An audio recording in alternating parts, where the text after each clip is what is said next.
March 11. Quit your hurrying. This God, his way is perfect. The word of the Lord proves true. Psalm 18, verse 30.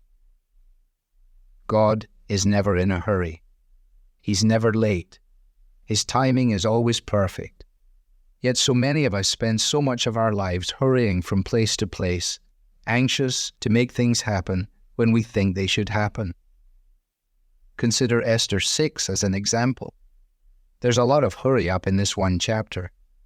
It's not the hurry up of God, though, but the hurry up of humanity. Haman woke up and hurried off to see the king about hanging Mordecai. When King Ahasuerus requested that he hurry with the king's robes to exalt the person the king delighted to honor, it was no problem for Haman to do so, assuming that the honor was intended for himself. Later we see Haman hurrying once more, but this time it is to his house in shame, embarrassed at being ordered to honor his most hated enemy, Mordecai.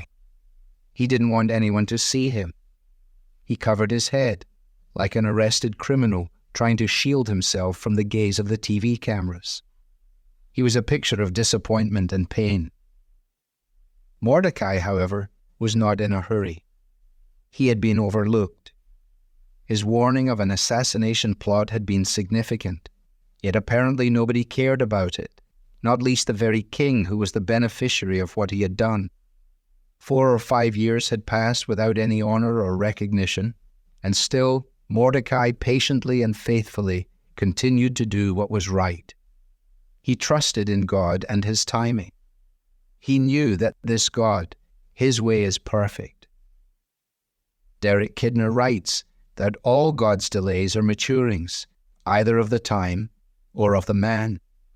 The psalmist says, "Before I was afflicted, I went astray, but now I keep your word." Like the psalmist, our default is to just do our own thing and wander any way we want.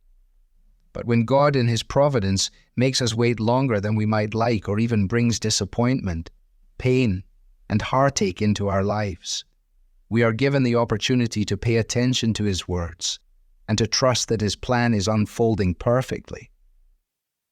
We are called to believe that God's way is perfect and his word is true, not just when his favor is evident, but when the wheels are falling off and the good that we've done, which is deserving of honor and acclaim, is largely ignored.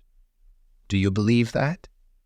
Remember that even God's ultimate plan of salvation did not require hurry. For while we were still weak, at the right time, Christ died for the ungodly.